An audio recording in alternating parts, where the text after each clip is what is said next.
घातल्यानंतर तो शेणाच्या पाण्यामध्ये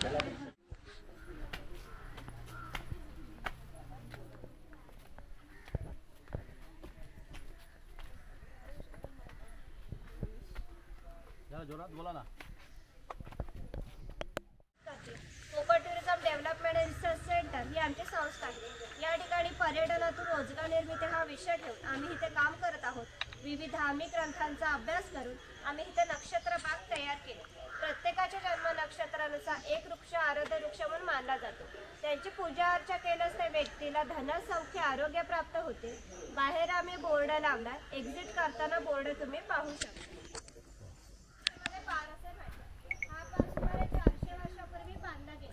जेव्हा हा बांधला गेला तेव्हा इथे पिंपळाचे रोप लावण्यात आले। म्हणजेच हा पिंपळाचा 100 वर्षापूर्वी चिपळूण येथे झालेल्या पहिल्या कोकण मराठी साहित्य संमेलनामध्ये या कवितेला कोकणची प्रातिनिधिक कविता म्हणून स्वीकारण्यात आली। यामध्ये नंदनवन शब्द आला आहे। नंदनवन या शब्दाचा अर्थ आहे की स्वर्गातील इंद्राची बाग ही जितकी सुंदर आहे तितकेच आपले कोकणही सुंदर आहे। तर गुहेच्या पलीकडे 500 वर्षापूर्वीचा भूत, 500 वर्षापूर्वीची कोकणी माणसे कशी राहत, त्याची समाज रचना, ग्राम रचना, खाद्य संस्कृती, परंपरा इत्यादी कशा होत्या। गुहेतून येताना थोडंसं वाकून यायचं आहे।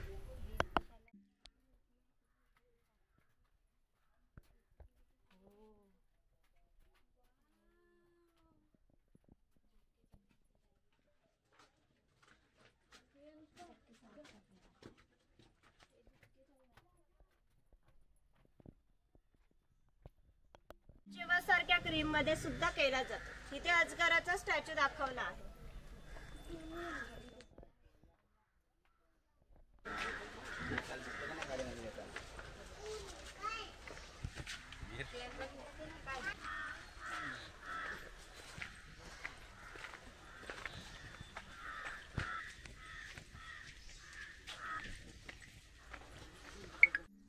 हे आहेत भगवान परशुराम।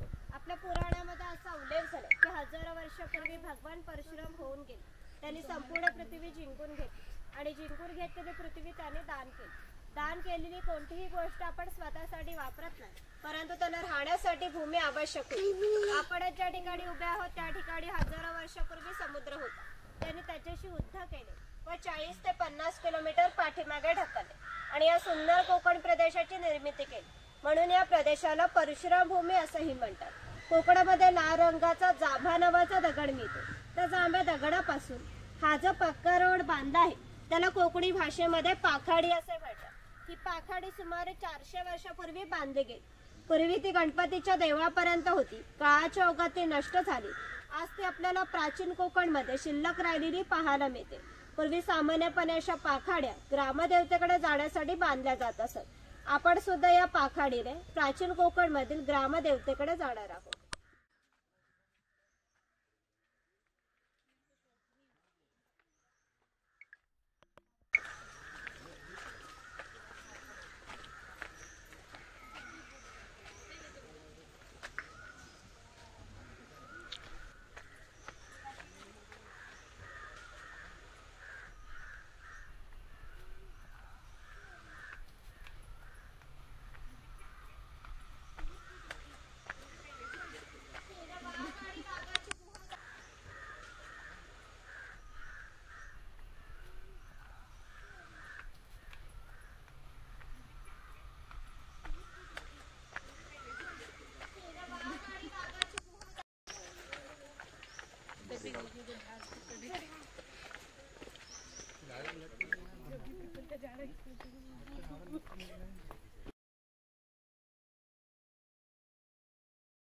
पूर्वी धार्मिक संस्था गाव नियंत्रित करत असत। गावातील गावकरी येथे एकत्र येत असत। गावातील जर 2 व्यक्तीचे भांडणे झाले तर सगळा गाव इथे एकत्र येऊन गाव प्रमुख त्यांच्या समोर आयटन करीत असे।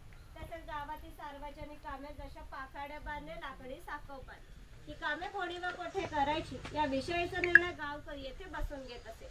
आणखी एक महत्त्वाचं वैशिष्ट्य म्हणजे जगभर अशी प्रथा आहे की प्रत्येक जाती धर्माचे लोक हे आपापल्या देवाकडे जातात व देवाचं दर्शन घेतात।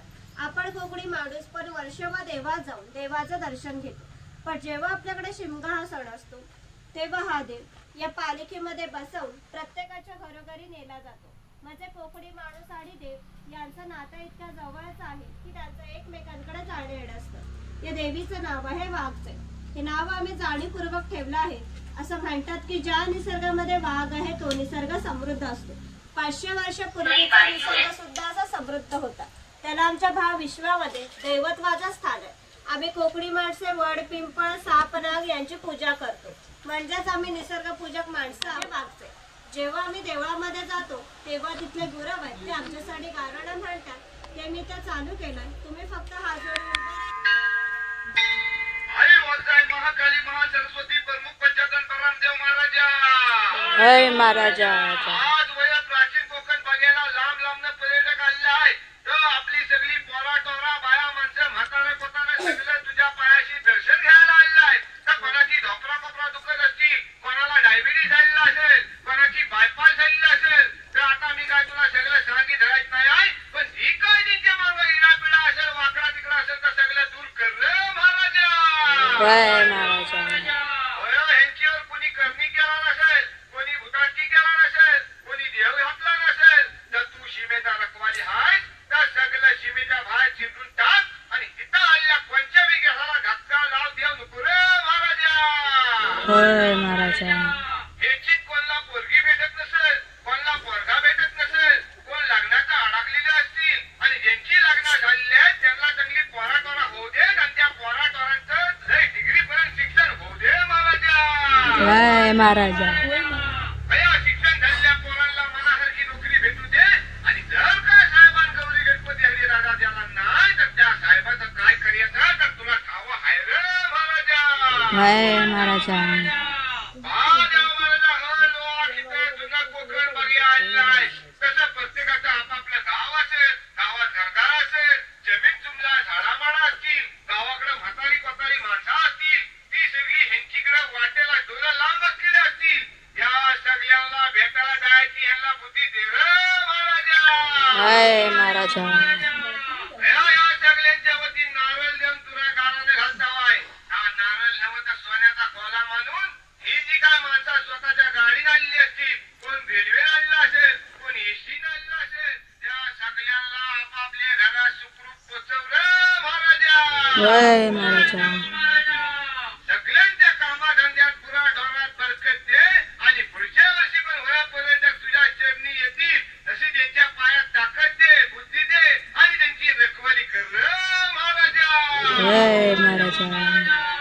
अरे हुरा रे हुरा. आणि आमच्या वाघजाय मातेचा सोन्याचा तुरा रे. जय महाराजा. असतात. कोकणवासियांची अशी श्रद्धा आहे की हा देव त्यांच्यावर नियंत्रण ठेवतो. म्हणून याला शिमग्याच्या वेळी गाराणे घातले जाते. तसेच पशुबळी सुद्धा दिले जातात. तिथे वीरगा दाखवली आहे. वीर लोकांचे प्रतीक चिन्ह. तिथे कडक लक्ष्मी दाखवली. पोतराश लोक जे स्वतःला चापकाने मारून घेतात ते इथे दाखवलेले आहे. लोक समुद्राच्या इतक्या जवळ राहतात की समुद्राच्या भरतीचे पाणी हे त्यांच्या घराला लागून जाते. एवढी छोटी होडी घेऊन हे लोक 8 ते 10 तास खोल समुद्रामध्ये मासेमारी करतात. कधी कधी समुद्राच्या उसळणाऱ्या लाटा हे त्यांच्या होडीपेक्षाही मोठ्या असतात. तरी ते कुशलतेने होडी वल्लवतात आणि पहाटेच्या वेळी घरी परत येतात. म्हणजे नाभिक, सुतार, चर्मकार, कास हे प्रत्येकाच्या घरोघरी जाऊन सेवा पुरवत असत. त्या बदल्यात त्यांना पैसा नव्हे तर केवळ धान्य मिळत असे. म्हणजे एका नाभिकाने एका कुटुंबातील पुरुषाचे केस व दाढी करण्यासाठी वर्षभरासाठी 4 पायली म्हणजे आत्ताचं 8 किलो धान्य मिळत असे. एवढ्या अल्प मोबदल्यात ही लोक समाजाची सेवा करीत असत. आमच्या नाभिकाविषयी थोडं मजेशीर वर्ण आमच्या लोकसाहित्यामध्ये आढळतं की असं म्हणतात गावातील प्रत्येक गोष्ट ही नाभिकाला माहीत असते व नाभिकाला माहीत असलेली प्रत्येक गोष्ट ही गावभर होते. आता तुम्ही इथे आलात, ही गोष्ट नाभिकाला समजली, ते आमच्या संपूर्ण गावाला समजली. आमचं संपूर्ण गाव तुमच्या स्वागतासाठी उत्सुक आहे. प्रथेप्रमाणे आपण आधी खोत्यांच्या घरी जाऊ, मग गावात फेरफटका.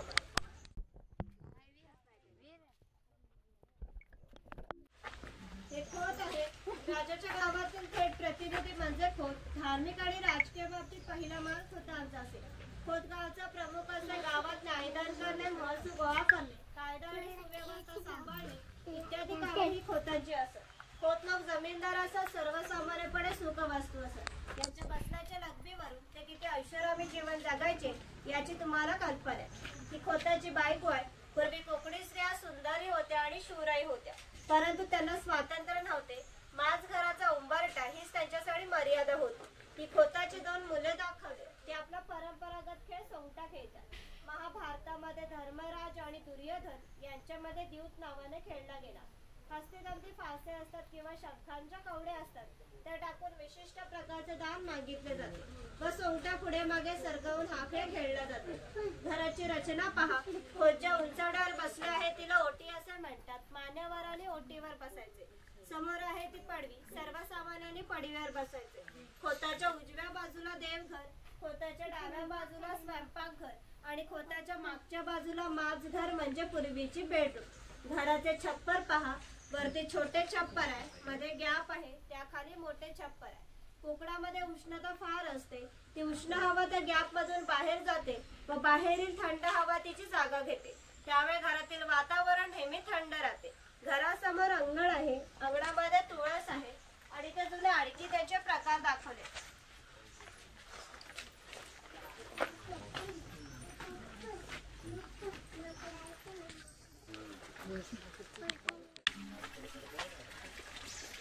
तिथे लहान मुलाला पाठाच्या पाण्यावर खेळताना दाखवला.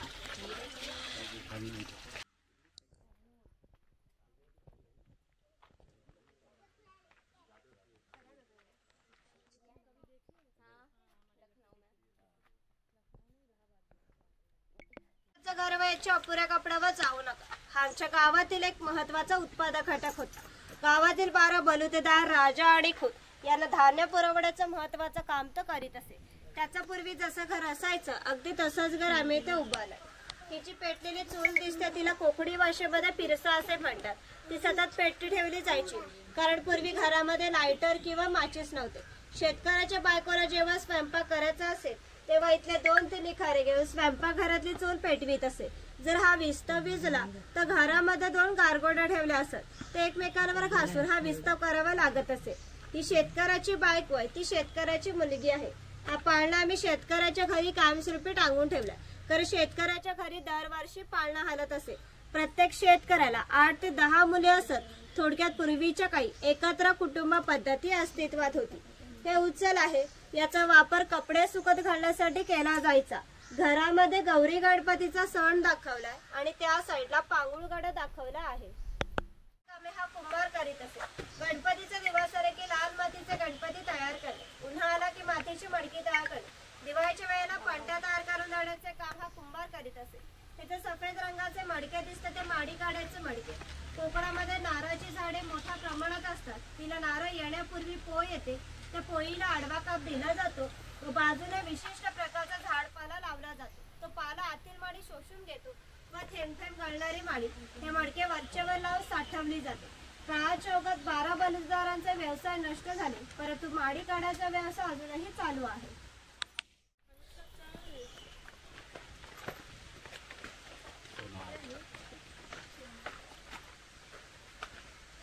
हा सोनार आहे. सोनार हा गावातील महत्वाचा घटक होता. गावातील महिलांना लागणारे दागिने व विविध देवी देवतांना लागणारे दागिने हा सोनार बनवून देत असे. शिमगा व नवरात्र अशा अन्यवी ग्रामदेवतांना दागिने घालण्याचा मान हा सोनाराचा असे.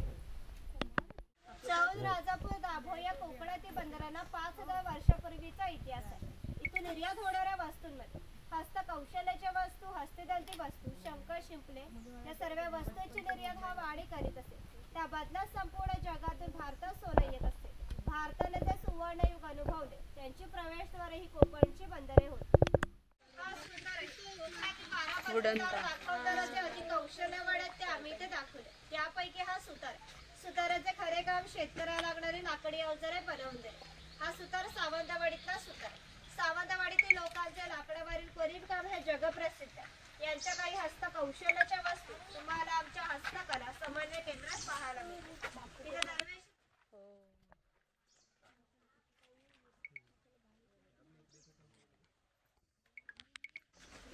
हा लोहार आहे. ज्याप्रमाणे शेतकऱ्याला लागणारे लाकडी अवजारे बनवून देण्याचे काम सुतार करीत असे, त्याचप्रमाणे त्याला लोखंडी अवजारे बनवून देण्याचे काम हा लोहार करीत असे.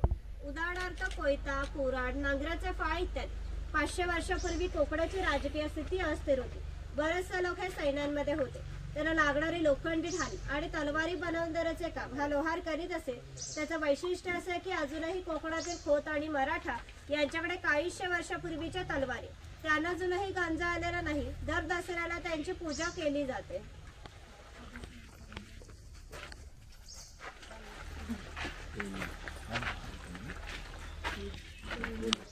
खोबरे तेलाचा वापर जास्त प्रमाणात करीत असू. शेतकरी आपल्या बागेतील खोबरे स्वतः तेलाकडे घेऊन जात असे. तेली त्यांच्या देखत तेल पाडून देत असे. हा तेलाचा घाण आहे. याला खुंट असे म्हणतात. यामध्ये सुके खोबरे घातले जाते. हे जे उभे लाकूड दिसते तिला कोकणी भाषेमध्ये लाट असे म्हणतात. त्या लाटेला हे आडवे लाकूड अशा तऱ्हेने बांधले जाते की जेणेकरून ही लाट उभी राहते. या ठिकाणी जोखडाला बैल बांधला जातो. या आडव्या लाकडावर दगड ठेवून तेली स्वतः यावर बसतो व हे सर्व वजन घेऊन बैल गोल फिरवला जातो. त्यामुळे आतील खोबरे रगडून त्याचं तेल निघते. आतील तेल भरून काढायचं असेल तर प्रथम जोखडाचा बैल सोडायचा. जोखड बाजूला केली जाते. आडवे लाकूड बाजूला करून लाट बाजूला केली जाते व आतील तेल भरून काढले जाते. पुन्हा नवीन तेल पाडायचं असेल तर पुन्हा सगळं क्रमवार जोडून नवीन तेल पाडले जाते. म्हणजेच पूर्वी तेलाला 5 ते 1.5 पासा तेल काढण्यासाठी 1 ते 1.5 तास मेहनत घ्यावी लागत असे. यावरून तुमच्या लक्षात येईल की पूर्वीचे जीवन किती कष्टमय होते.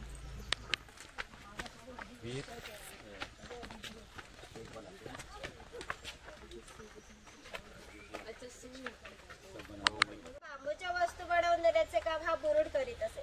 हे सूप आहे, ती फुलांची परडी आणि ही रोवी आहे. हिचा उपयोग धान्य धुण्यासाठी किंवा आजही धार्मिक कार्यात केला जातो. जेव्हा आपल्याकडे एखादे शुभ कार्य असते तेव्हा घरातील कुमारिका किंवा सौभाग्यवती स्त्रिया ते रोवीमध्ये दिवा ठेवून हातामध्ये घेऊन उभ्या असतात. शुभ कार्य पार पडण्यापूर्वी हा दिवा भिजला तर ते कार्य अशुभ मानले जाते. अजूनही आमच्या चाकरमान्यांचे जर मुंबईला लग्न असेल तर ही रोवी गावावरून मुंबईला पाठवली जाते. कारण मुंबईला सर्व वस्तू मिळतात परंतु ही रोवी मिळत नाही. दगडमातीच्या वस्तू त्याच्या जातडीसारखे दिसते तिला घिरट असे म्हणतात. जातडीमध्ये धान्य दळून निघते. त्या घिरटामध्ये भात घातला जातो. अख्खा तांदूळ बाहेर निघतो व कोंडा बाजूला होतो. हे मोदक पात्र म्हणजे पूर्वीचा कोकणी पात्र. यामध्ये खाली पाणी ठेवले जाते. वरती चाळणीवर केळीचं पान ठेवून मोदक ठेवले जातात व झाकण लावून मोदक पात्र चुलीवर ठेवले जाते. त्यामुळे आतील मोदक शिजून निघते. हे पुरवणी यंत्र आहे. यामध्ये शिजवलेली डाळ घातली जाते व हे दोन्ही रॉड उलट सुलट फिरवले जातात. त्यामुळे आतील डाळ वाटून निघते आणि त्याच्या गोड पुरणपोळ्या बनवल्या जातात. हे शेव्याचं लाकडी यंत्र हे शेव्याचं लोखंडी यंत्र आहे. तो शेव्याचा लाकडी पाट आहे. हा टिफिन बॉक्स आहे. वरती पाण्याचा टाका, खाली 3 डबे आणि बाजूला 2 चमचे. टिफिन बॉक्स दोन्ही बाजूने लॉक केलेला आहे. ही चहाची किटली आहे आणि ही दगडी उखळा आहे. यामध्ये पूर्वी भाताचे पोहे काढले जात असत. आपल्याकडे जो भात असतो तो रात्री भिजत ठेवला जातो. सकाळी त्यातले पाणी काढून पोह्याच्या खापरावर भाजला जातो व उखळामध्ये मुसळाच्या साहाय्याने काढला जातो व त्याचे पोहे तयार होतात. यावर तुमच्या लक्षात येईल की पूर्वीचं जीवन किती कष्टमय होते. हजारो वर्ष तर याच पद्धतीने जगले गेले. वरती लाकडी चमचे दाखवलेले आहेत.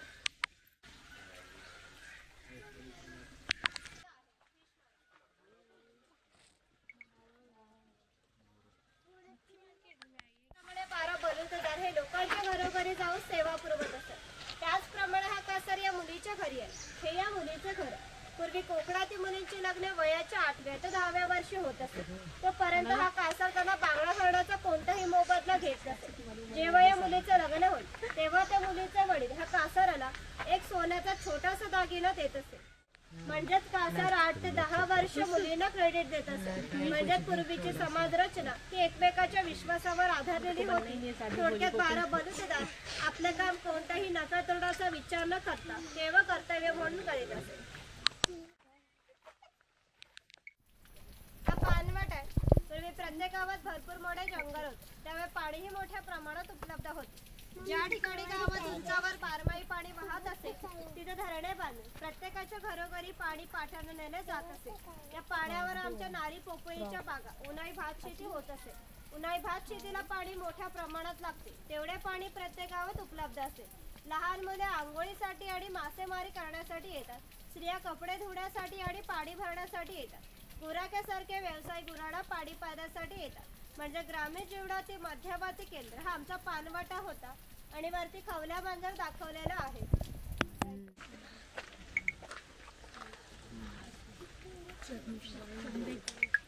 त्याच्या जोडीला आणखी एक प्रसंग सांगते जो 500 वर्षापूर्वी घडला.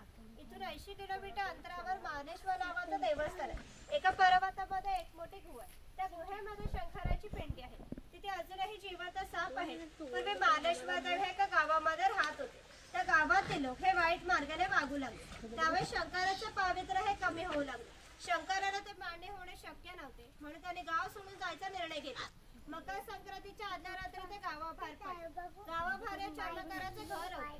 चर्मकार गरीब होता पण श्रद्धाळू आणि नीतिवान होता.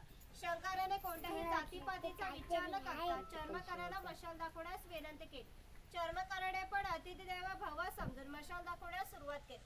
आज ज्या ठिकाणी मानेश्वर आहे त्या ठिकाणी जाऊन शंकराने आपले खरे रूप प्रकट केले व चर्मकारा दर्शन दिले व त्यास सांगितले की आजपासून मी याच ठिकाणी राहणार आहे. या गोष्टीला जवळजवळ 500 वर्षे होऊन गेली. परंतु दरवर्षी मकर संक्रांतीच्या आदल्या रात्री शंकराच्या मूळ गावातून पालखी निघते. तिला मशाल दाखवण्याचे काम चर्मकाराचा आजचा वंशज करतो. म्हणजे मानेश्वर हे असं ठिकाण आहे की जिथे कोणताही जातीभेद मानला जात नाही. तुम्ही जर श्रद्धाळू असाल तर तो तुम्हाला नक्कीच पावेल.